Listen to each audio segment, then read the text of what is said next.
జై శ్రీరామ్. అందరికీ నమస్కారం. వెల్కమ్ టు న్యూస్ సెకండా. నేను మీ కస్తూరి శ్రీధర్.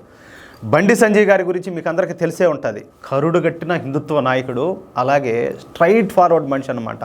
కింది స్థాయి నుంచి ఈరోజు హోంశాఖ సహాయ మంత్రిగా, కేంద్ర సహాయ మంత్రిగా ఉన్నటువంటి వ్యక్తి అసలు చాలామంది ఆయన లైక్ చేస్తారు. ఇప్పుడు నరేంద్ర మోడీ గారిని ఎలాగైతే లైక్ చేస్తారో అట్లా చిన్నపిల్లల దగ్గర నుంచి అసలు ప్రతి ఒక్కరు కూడా ఒక ఫ్యామిలీ మెంబర్ లాగా చూస్తారనమాట. ఆయన అంత సాదాసీదాగా అంత బాగుంటాడు, నిజాయితీగా ఉంటాడు కాబట్టి ఒక సామాన్య కార్యకర్త స్థాయి నుంచి ఈరోజు కేంద్ర హోంశాఖ సహాయ మంత్రి స్థాయికి ఈరోజు ఎదిగినాడనమాట. ఆయనకు సంబంధించిన ఒక ఇంట్రెస్టింగ్ న్యూస్ ఒకటి తీసుకొచ్చిన న్యూస్ అయితే నాకు చాలా బాగా నచ్చింది. అందులోనూ ఆయన ఇచ్చిన స్టేట్మెంట్ అయితే అంతకుమించంగా బాగా నచ్చింది.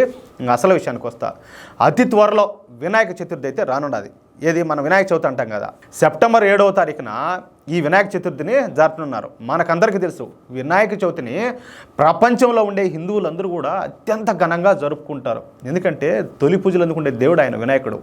దాదాపు ప్రతి వీధిలో గణేష్ మంటపాలను ఏర్పాటు చేసి 9 రోజుల పాటు వినాయకుడిని ఎంతో భక్తి శ్రద్ధలతో పూజించి ఆ తర్వాత వినాయక నిమజ్జనం చేస్తారు. అది కూడా ఒక పండుగలాగా చేస్తారనమాట.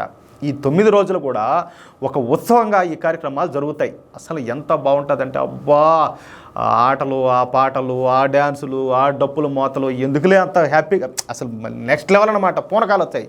అయితే మరో వారం రోజుల్లో వినాయక చవితి రానుండడంతో కేంద్ర హోంశాఖ సహాయ మంత్రి అయినటువంటి బండి సంజయ్ గారు ఒక కీలక నిర్ణయం తీసుకున్నారు. అది ఏందయ్యా అంటే, సహజంగా వినాయక చవితి అనగానే మంటపాలను ఏర్పాటు చేసి 9 రోజుల పాటు పూజలు నిర్వహిస్తారు. మనకందరికీ తెలిసిన విషయమే కదా అదంతా కూడా.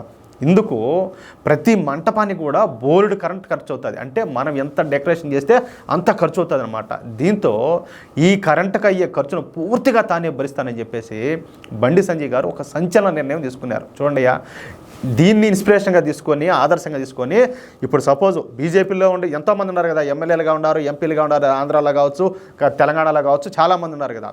దీన్ని ఆదర్శంగా తీసుకుంటే చాలా సంతోషంగా ఉంటుందని చెప్పేసి, ఇది నా వ్యక్తిగత అభిప్రాయం అనమాట. మిమ్మల్ని అందరినీ వ్యక్తిగతంగా నేను రిక్వెస్ట్ చేస్తున్నాను. ఎందుకంటే దీని ద్వారా మీరు మరింతగా ప్రజల్లోకి పోవడానికి, ప్రజల అభిమానం మరింత పొందడానికి ఇది చాలా అవకాశం అనమాట.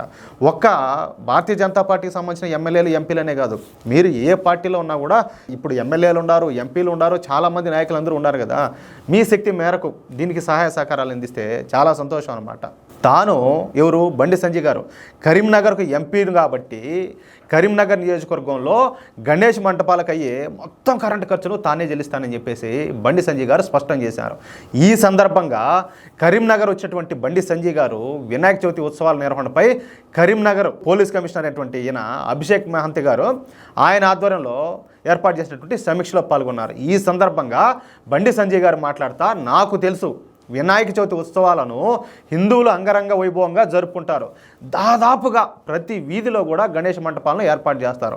ముఖ్యంగా ఏంటంటే యువకులు వినాయక చవితిని ఒక వేడుకలాగా జరుపుకుంటారు. నేను అక్కడి నుంచి వచ్చిన వాడినే కనుక ఆ ఆనందం ఎలా ఉంటుందో నాకు తెలుసు. గణేష్ మంటప నిర్వాహకులకు నేను చెప్తున్నా, దయచేసి నవరాత్రులు దీక్షలు చేపట్టండి భక్తి శ్రద్ధలతో. అందుకు అయ్యే కరెంటు ఖర్చును పూర్తిగా నేనే భరిస్తా. నేను యువకునిగా ఉండేటప్పుడు నవరాత్రులు నేను దీక్షలు చేసేవాడిని. అందుకు ఫలితంగానే నేను ఈ స్థాయి వరకు ఎదగలిగిన. అలాగే విద్యుత్ ఉద్యోగులకు నేను విజ్ఞప్తి చేస్తున్నా, ఎట్టి పరిస్థితుల్లో కూడా గణేష్ మంటప నిర్వాహకులకు మీరు ఇబ్బంది కలిగించవద్దు.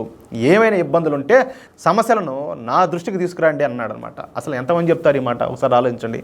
అలాగే ప్రతి గణేష్ మంటపం వద్ద కూడా అంబులెన్స్ని ఏర్పాటు చేయమని చెప్పేసి వైద్య శాఖ కూడా విజ్ఞప్తి చేస్తున్నానంటూ బండి సంజయ్ గారు మాట్లాడడం గమనార్హం. చాలా సంతోషించదగ్గ విషయం. నేను చెప్తున్నా కదా, మళ్ళీ చెప్తున్నా, ప్రతి ఒక్కరూ నాయకులందరూ కూడా పార్టీలకు అతీతంగా ప్రజలతో మమేకం అయిపోయి, వినాయకుడి భక్తులతోనూ హిందువులతో అందరితో కూడా మమేకం అయిపోయి వాళ్ళ శక్తి మేరకు సహాయ సహకారాలు అందించాల్సిన సమయం అన్నమాట ఇది. దయచేసి ఈ విధంగా ఆలోచించాలని చెప్పేసి ప్రతి ఒక్కరిని ఈ వీడియో ద్వారా రిక్వెస్ట్ చేస్తున్నా.